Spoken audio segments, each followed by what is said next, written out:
बारिश के टाइम पे बहुत लोगों को ये टेंशन होती है कि इस टाइम पर हम अपने प्लांट में कौन सा फर्टिलाइजर दें जिससे कि हमारे प्लांट में बहुत अच्छे से फ्लावरिंग हो। प्लांट में फर्टिलाइजर देना तभी पॉसिबल है जब बारिश रुकी हो। जब बारिश नहीं रुक रही है, लगातार बारिश हो रही है, डेली ही बारिश हो रही है, मिट्टी को सूखने का टाइम नहीं मिल रहा है, तो हमको पौधों में कौन सा फर्टिलाइजर दें जिससे कि हमारे प्लांट जो है बहुत अच्छे से फ्लावरिंग करें। वैसे तो फ्लावरिंग लेने के लिए बनाना पील फर्टिलाइजर सबसे बेस्ट फर्टिलाइजर होता है मेरे लिए, अगर बारिश नहीं गिर रही है।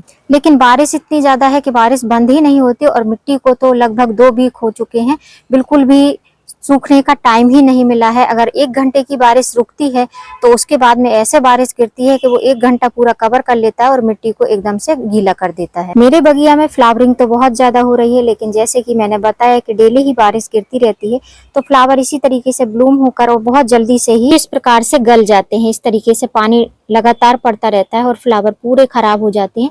तो ऐसे फ्लावर अगर आपके प्लांट में लगे हुए हैं तो उनको फटाफट से आप हटा दें, नहीं तो इस तरीके से फंगल लगने लगता है, जो फफूंद जैसा होता है, तो प्लांट जो है वो खराब होने लगते हैं फंगल की वजह से। आज जो फर्टिलाइजर बताऊंगी वो उन लोगों के लिए विशेष करके है जहाँ पर बहुत ज्यादा बारिश हो रही है। हमारे यहाँ पर बहुत ज्यादा बारिश हो रही है, धूप तो जल्दी से निकलती ही नहीं है, तो उनके लिए ये सबसे बेस्ट फर्टिलाइजर है। और जहाँ पर बारिश नहीं हो रही है वो लोग हो सके अगर गर्मी ज्यादा है तो अवॉइड कर सकते हैं इस फर्टिलाइजर को। जिस प्रकार से हमारे जीवन यापन के लिए भोजन बहुत जरूरी होता है, उसी प्रकार से प्लांट होते हैं उनके लिए भी भोजन बहुत जरूरी होता है। वैसे तो बारिश के पानी में बहुत ही प्रचुर मात्रा में जो है नाइट्रोजन की मात्रा होती है, जो हमारे प्लांट की ग्रोथ बहुत तेजी से बढ़ाती है। लेकिन जो है फ्लावरिंग लेने के लिए नाइट्रोजन ही काफी नहीं होता है, पोटेशियम की भी मात्रा होनी चाहिए प्लांट में, तभी हमारे प्लांट जो है फ्लावरिंग कर पाते हैं। पौधे को पोटेशियम कई प्रकार से दिया जा सकता है, जैसे कि ऑर्गेनिक वे में और नॉन ऑर्गेनिक वे में, मतलब कि केमिकल टाइप से। तो केमिकल अगर आप यूज करते हैं तो आप विंटर में और बारिश में ही यूज करें, और गर्मियों में केमिकल का यूज बिल्कुल भी ना करें। तो कुछ प्लांट ऐसे होते हैं जो खाली बारिश के पानी से ही फ्लावरिंग करने लगते हैं, जैसे कि रेन लिली, लिली की जो भी वैरायटी रहती है, मैंने कई वीडियो में आपके साथ में फ्लावरिंग दिखाई है उनकी। और कुछ प्लांट ऐसे होते हैं जिनको भरपूर मात्रा में खाद फर्टिलाइजर चाहिए रहता है, तो उन्हीं में से ऐसे जो हार्ड स्टेम वाले, मतलब कि जिसकी थिक स्टेम रहती है, जो परमानेंट प्लांट होते हैं, उनके लिए ये फर्टिलाइजर है। अगर आप देते हैं इस फर्टिलाइजर को तो आपके प्लांट में जरूर ही फ्लावरिंग होगी। सबसे पहले तो मिट्टी की थोड़ी सी हमको गुड़ाई कर लेनी है, जो कि एकदम सॉफ्ट, जो बोलते हैं डिगिंग, उस तरीके से करनी है। जैसे मैंने थोड़ा सा इधर उधर ऊपर नीचे कर दिया है, इससे हमारी मिट्टी भी थोड़ी सी हल्की हो जाएगी और इसकी रूट्स को थोड़ा सा जो है हवा भी मिल जाएगी और एयर सर्कुलेशन भी हमारे प्लांट का अच्छा रहेगा। पॉट में पानी नहीं जमा होगा। आप जब भी बंद होती है, मतलब बारिश होने के बाद में जब बारिश बंद हो जाती है, तो आपको इस तरीके से मिट्टी की गुड़ाई कर देनी है। और बारिश में हमेशा आप याद रखें कि आपके जो है प्लांट जो लगा है जिस पॉट में, उसका ड्रेनेज होल बहुत ही अच्छा होना चाहिए, तो प्लांट जो है आपका हेल्दी कंडीशन में ग्रो होता रहता है। उसमें जो है अगर पानी जमा होता है तो इसमें जो है काई पड़ने लगती है, काई पड़ती है तो प्लांट जो है हमारा धीमे धीमे नीचे से रूट रॉट का शिकार हो जाता है। तो बारिश में अगर हमको प्लांट में फ्लावरिंग लेनी है तो हमको जो है इग्नोर करना होगा एन, मतलब नाइट्रोजन वाले फर्टिलाइजर हमको बिल्कुल भी अप्लाई नहीं करने हैं अपने पौधे में, क्योंकि पौधे में ऑलरेडी नाइट्रोजन की मात्रा काफी ज्यादा हो चुकी है बारिशें गिरने के कारण। बारिश के पानी में कुछ ऐसा तत्व होता है जिसमें नाइट्रोजन की मात्रा बहुत ज्यादा होती है और हमारे प्लांट को जितना नाइट्रोजन चाहिए रहता है उससे ज्यादा ही मिल जाता है, तो प्लांट इस तरीके से ग्रीन हरे भरे हो जाते हैं और इनकी ग्रोथ नाइट्रोजन की मात्रा मिलने के कारण बहुत ही तेजी से होती है। फ्लावरिंग नहीं हो पाती है तो फ्लावरिंग के लिए हमको फर्टिलाइजर डालना होता है। तो फ्रेंड्स, अगर बारिश नहीं हो रही होती तो मैं आपको ऑर्गेनिक वे में लिक्विड फर्टिलाइजर बताती, जो मेरे लिए बहुत ही आसान होता है बनाने के लिए और हमारे घर में ही उपलब्ध हो जाता है। उसके लिए हमको 1 भी रुपए खर्च नहीं करना पड़ता है। लेकिन बारिशें लगातार हो रही हैं, 15-16 दिन हो गया है हमारे यहाँ पर बारिश बिल्कुल भी बंद नहीं होती है। अगर सुबह नहीं गिरती तो शाम को इतनी जोर से गिरती है कि पूरा जो है पॉट पूरे भर जाते हैं। पानी तो निकल जाता है, मेरे पॉट में पानी बिल्कुल भी नहीं रुकता है, ड्रेनेज बहुत अच्छा है, लेकिन लगातार बारिश के कारण कुछ इस तरीके से काई जैसा हो जाता है, क्योंकि इनको धूप बिल्कुल भी नहीं मिल पा रही है। तो आपके प्लांट में जितने भी इस तरीके के बीड्स वगैरह हों उनको आपको निकाल लेना है। तो फ्लावरिंग लेने के लिए हमको इस प्लांट में डालना है पोटेशियम। पोटेशियम क्या होता है, जिससे कि हमारे फ्लावर बूस्ट करते हैं, प्लांट में कलियां बनती हैं और कलियां जो है फ्लावर में कन्वर्ट होती हैं। ये है कुछ ब्लडिश कलर का अलामंडा, इसमें मैं आज पोटेशियम की मात्रा डालूंगी अपने पौधे में। और यहाँ पर आप जो देख रहे हैं ये रेड कलर का पंचमुखी हिबिस्कस है, इसमें भी मैं थोड़ी मात्रा पोटेशियम डालकर दिखाऊंगी आपके साथ में, जिससे कि मेरे फ्लावर बहुत अच्छे से ब्लूम हो जाएं।